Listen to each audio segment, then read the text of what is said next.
चंदनवन एक विशालकाय जंगल था। जंगल में सभी प्रकार के जानवर रहते थे।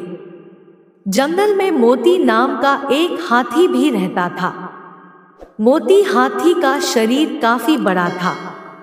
एक बार चंदनवन में दूसरे वन से घूमते घूमते एक सियार आया। सियार ने जब मोती हाथी को देखा तब उसे देखकर सियार के मुंह में पानी आने लगा। सियार हाथी को खाने के बारे में सोचने लगा और मन ही मन सियार का शिकार करने की योजना बनाने लगा। सियार सोचने लगा कि यह हाथी बहुत बड़ा है, अगर मैं इसका शिकार कर लूं तब मुझे कई दिनों तक भोजन की तलाश में भटकना नहीं पड़ेगा। ऐसा सोचकर सियार हाथी के पास गया और उससे बोला, हाथी दादा, हमारे जंगल में कोई राजा नहीं है। हमारे जंगल के सभी जानवर चाहते हैं कि कोई बड़ा और समझदार जानवर हमारे जंगल का राजा बने। आप बड़े और समझदार दोनों हैं, क्या आप हमारे जंगल का राजा बनना पसंद करोगे? सियार की बात सुनकर हाथी खुश हो गया। उसने राजा बनने के लिए हाँ बोल दिया। इस पर सियार ने हाथी को अपने साथ चलने के लिए बोला। हाथी राजा बनने की खुशी में झूमते हुए सियार के साथ जाने के लिए तैयार हो गया। सियार हाथी को ऐसे तालाब में ले गया जिस तालाब में दलदल था।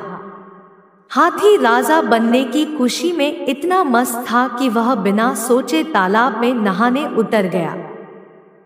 जैसे ही हाथी दलदल वाले तालाब में उतरा, हाथी के पैर दलदल में धंसने लगे। उसने सियार से बोला, तुम मुझे कैसे तालाब में ले आए? मेरी मदद करो, मेरे पैर दलदल में धंस गए हैं। हाथी की बात सुनकर सियार जोर जोर से हंसने लगा और हाथी से बोला, मैं तुम्हारा शिकार करना चाहता था, इसलिए मैंने तुमसे राजा बनने की बात का झूठ बोली। अब तुम दलदल में फंसकर मर जाओगे और मैं तुमको अपना भोजन बनाऊंगा। सियार की बात सुनकर हाथी की आंखों से आंसू आने लगे।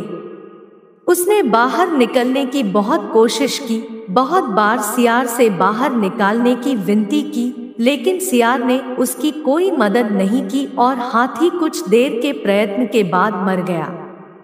हाथी के मरने के बाद सियार हाथी को खाने के लालच में उसकी पीठ पर चढ़ गया। हाथी को खाने के लालच में सियार यह भूल गया कि वह भी हाथी के साथ दलदल में नीचे जाता जा रहा है और अंत में सियार भी हाथी के साथ धीरे धीरे दलदल में धंसकर मर गया। इस कहानी से हमें यह शिक्षा मिलती है कि जो दूसरों के लिए बुरा करता है उसके साथ भी बुरा होता है। इसलिए हमें जीवन में कभी भी किसी के साथ बुरा नहीं करना चाहिए। अगर हम किसी के लिए बुरा करते हैं तब हमें भी अपने साथ ऐसा होने के लिए तैयार रहना चाहिए, क्योंकि बुरे कर्म का फल हमेशा बुरा होता है। इसलिए किसी के साथ कभी बुरा ना करें।